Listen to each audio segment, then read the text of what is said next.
2019 में राहुल गांधी इस्तीफा दिए थे तो उन्होंने कहा था कि कांग्रेस में कुछ मुख्य निर्णय लेने पड़ेंगे वापस से कांग्रेस को लाने में। तो क्या राहुल गांधी और कांग्रेस ऐसा कोई मुख्य निर्णय नहीं लिया कि अच्छे अच्छे नेता कांग्रेस छोड़कर जा रहे हैं? ओके, गोवा में आपकी पार्टी के 8 विधायक छोड़ के चले गए, गुलाम नबी आजाद जैसे बड़े नेता छोड़ के चले गए, ऐसा क्यों हो रहा है? आप भारत जोड़ो यात्रा कर रहे हैं, वहां कांग्रेस टूट रही है। एक और एकदम से बात याद आ गई, उसको बोल दूं फिर आगे की बात करूं। ये लोकतंत्र की चर्चा करेंगे, चुनी हुई सरकारें ईडी शाही से, सीबीआई से, इनकम टैक्स से, पैसे से, घोर पैसे से गिराकर ये लोकतंत्र की चिंता करेंगे। छोड़िए इन लोगों को, ये हम दो हमारे दो की सूट बूट की सरकार आज से 8 साल पहले भी थी, अभी भी है। गरीब गरीब होगा, इनके चेहरे पर शिकन नहीं आएगी। आपके सवाल का जवाब देती हूं। पर पार्टी से नेता क्यों छोड़ रहे हैं? इन्होंने एक सवाल पूछा, मुझे ऐसा लगता है, और ये मैं वाकई व्यक्तिगत तौर पर भी बोल रही हूं और आधिकारिक तौर पर भी बोल रही हूं, 2022 में, आज इस साल अगर मैं बात करूं, विपक्ष की राजनीति करना इस देश में बहुत मुश्किल हो गया है। और इसलिए मुश्किल हो गया क्योंकि अगर आप इस सरकार से सवाल पूछते हैं तो आपके पीछे ईडी, सीबीआई, इनकम टैक्स, हर चीज पड़ जाएगी। और आप सिर्फ प्रतिद्वंदी नहीं, अगर आप पत्रकार भी हैं और अगर आपने दिखा दिया कि बच्चों को नमक रोटी खिलाई जा रही है मिर्जापुर में, तो आपके ऊपर देशद्रोह का मुकदमा होगा। ऐसी सरकार ये चला रहे हैं। और ये लोकतंत्र, देखिए ऐसा है कि पिछले 8 वर्ष के अंदर राहुल गांधी जी के नेतृत्व में कांग्रेस 3 चुनाव जीती है और 16 चुनाव हारी है।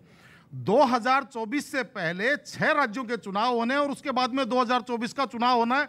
कहीं अशोक गहलोत जी को उनके सर पे मटकी फोड़ने के लिए तो अध्यक्ष नहीं बनाया जा रहा, एक बात। दूसरी बात, जिस टाइप का अशोक गहलोत जी को अध्यक्ष बनाया जा रहा है मुख्यमंत्री पद छुटवा करके, क्या उनका डिमोशन हो रहा है या प्रमोशन हो रहा है? सुप्रिया जी, इनकी बात का जवाब क्या?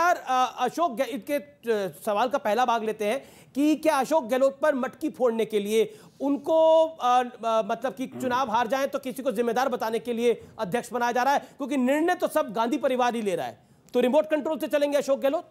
इन्होंने एक सवाल पूछा अशोक गहलोत जी पर और मैं इसका जवाब देती हूं। संघी और भाजपाई पहले एक बात डिसाइड कर लें। पिछले हफ्ते तक तो ये बड़े परेशान थे, कुछ भी हो जाए अध्यक्ष तो राहुल गांधी बनेंगे, इनके यहाँ क्या है, राहुल गांधी बनेंगे। अब राहुल गांधी जी ने पासा ही पलट दिया, वो अब नहीं बन रहे, पक्की हो गई खबर। अब अभी भी बन जाए कोई पता नहीं है। अशोक गहलोत के तुम बैठो मैं बन रहा हूँ, जाओ भैया।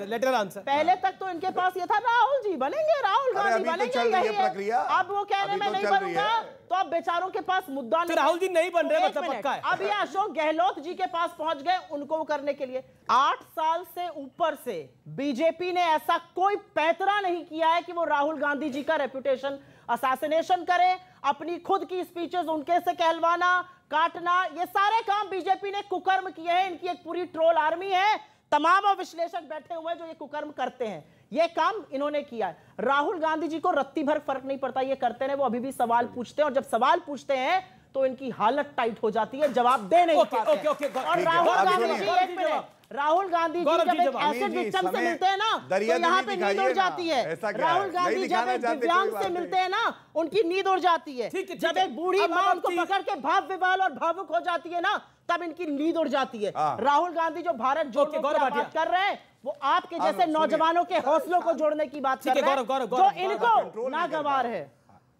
भारत की नींद उड़ जाती है। अरे ये देखिए मनमोहन सिंह के साथ भारत की नींद उड़ जाती है। ये आज जेल की सलाखों के पीछे ये फर्क है मोदी जी और मनमोहन सिंह और कांग्रेस में। दूसरी बात ये कह रही थी अभी, इनके दो हम दो हमारे दो, तो मैं भी इनको कहना चाहता हूं, एक बेटा एक माई, एक बेटी एक जमाई, ये क्या पूरी कांग्रेस इतने में ही समाई है? ये है कांग्रेस पार्टी। दूसरी बात, आंकड़ों के साथ बात करते हैं ना, इधर उधर क्यों भागे। इन्होंने कहा महंगाई कितना बढ़ गया है, ये मैं आपको बता दूं, महंगाई दर इनके समय में 10 से 11% रहती थी, औसतन हमारे समय में 4% रही। बेरोजगारी की बात करी, आंकड़े लेके आया हूं, सबसे ज्यादा बेरोजगारी बड़े प्रदेशों में, राजस्थान में 30%, उत्तर प्रदेश में 4%, गुजरात में 2%, बाकी हमारे प्रदेश है 2%, ये फर्क। तीसरी बात, पेट्रोल सबसे महंगा कहां है? श्री गंगानगर राजस्थान 112 रुपए, 96 रुपए नोएडा। कौन ले रहा है वैट? इनकी सरकार। चौथा, महिलाओं की बात कर रहे हैं, 6 गुना ज्यादा बलात्कार के मामले उत्तर प्रदेश की तुलना में राजस्थान में आते हैं। एनसीआरबी का लास्ट डेटा देख लीजिएगा, 6000 का आंकड़ा पार हो गया। और दुख की बात यह है, मुख्यमंत्री कहता है ये छोटा रेप है। राजस्थान में महिला अपराध के लिए FIR कंपलसरी है। अगर 24 और बाकी जगह घंटे नहीं है। थाने पर नहीं होगी तो SP करेगा। उत्तर प्रदेश में FIR करने जब मां गई थी अभी निघासन में, उसको मार के भगा दिया था। ये आपकी सरकार है। एक मिनट सवाल अभी सवाल 40 पर कब आएगा? अच्छा, रुपया 40 पर कब आएगा? आपका सवाल क्या? 40 पर कब आएगा? आपका सवाल। मेरा सवाल आपसे है, शशि थरूर की इंटरनेशनल प्रेजेंस जो है, क्या वो पार्टी की पॉलिटिक्स में इफेक्ट करेगा? क्योंकि इंटरनेशनल लेवल पे शशि थरूर ने इंडिया को बहुत अच्छे से रिप्रेजेंट किया है और हमने यूरोपियन पार्लियामेंट में भी देखा। एक बात नहीं बोलूं, आपके बाल भी थोड़े थोड़े शशि थरूर जैसे ही लग रहे हैं। खैर वो बात अलग है। लगता है शशि थरूर आपको बहुत पसंद है। देखिए, ये शशि थरूर के कोई फैन लग रहे हैं, ऐसे भी कर लीजिए। शशि थरूर के कोई फैन लग रहे हैं, लेकिन क्या शशि थरूर की कोई संभावना है सुप्रिया बनने की पार्टी अध्यक्ष? हमारी पार्टी की खूबसूरती ही ये है कि एक तरफ एक्सपीरियंस है और एक तरफ ऐसे व्यक्ति है जिनके बारे में ये बच्चा बात कर रहा है। उनकी क्या छवि है, वो किस तरह की बात करने की हुकूमत रखते हैं, वो किस तरह की बात कर सकते हैं। इन लोगों जैसे नहीं, पढ़ के जाते हैं केमिस्ट्री, सिलेबस में आ गया फिजिक्स, बेचारों की बोलती बंद। अभी इकोनॉमी में शुरू कर दूं डिस्कशन, सरपट भागेंगे यहाँ से। अच्छा ठीक है गौरव भाटिया, रुपया 40 पर आना था, सवाल यही है गौरव जी। रुपया 40 पर आना था, 81। ठीक है गौरव भाटिया, लेट गौरव भाटिया रिप्लाई पे बोलने लगूंगी। देखिए, मैदान छोड़ के अगर मुझे सही याद है तो अमेठी से वायनाड तो एक ही 51 साल का परिपक्व बालक भागा है और कोई नहीं भागा है। और दूसरी बात इन्होंने जो करी थी, इनको विधि का ज्ञान थोड़ा कम है और इसमें इसकी गलती नहीं है। अगर महामूर्ख भी होता है, वो अपनी आंखों में जब सोचता है अपने बारे में तो बड़ा ज्ञानी समझता है। ललिता कुमारी का जजमेंट है, अगर रेप जो संज्ञेय अपराध है ना, 154(3) CRPC पढ़िएगा, FIR होना जरूरी है। वो पूरे भारत का कानून है, केवल राजस्थान का नहीं। और सुनिए, चुप हो जाए। हाथरस में हुई थी, चुप हो जाइए, हाथरस में हुई थी। शांत रखिए। आप शांत होइए, हाथरस में हुई थी, आप शांत होइए जी। और अंत करूंगा एक ही बात कह के, इन्हें गुमा है कि मेरी उड़ान कम है, मुझे यकीन है कि पूरा आसमान कम है। ठीक है, सकारात्मक बात पे मैं एक लाइन चारों एक्सपर्ट के साथ। सर एक लाइन। मेरा सीधे एक सवाल ये है, ये रैपिड फायर राउंड होगा। रैपिड फायर राउंड में कि देखिए, अभी इसमें अर्थव्यवस्था के गंभीर सवाल तो है ना आपके सामने में। देखिए, कोरोना काल से पहले ही मैं अभी याद दिलाऊं, 2016-17 के प्रथम तिमाही में आपका ग्रोथ रेट 9.2% था आप ही के सरकार में, और वो कोरोना काल के पहले ही गिरते हुए 3.2% पे आ गया था। तो लगातार एक तरह से गिरते जा रहे हैं, तो महंगाई और इसको तो आपको स्वीकार करना पड़ेगा। ठीक है, महंगाई को तो आपको स्वीकार करना पड़ेगा। ऐसा है सवाल एक्सपर्ट का, महंगाई पे आपके चैनल पे और तमाम चैनल पे महंगाई, बेरोजगारी और पेट्रोल डीजल, इन सब पे आप चर्चा करते हो और आगे भी करते रहिए। आज का जो विषय है, आज का विषय जो आपने बताया था, उस पे हमने बात रखी।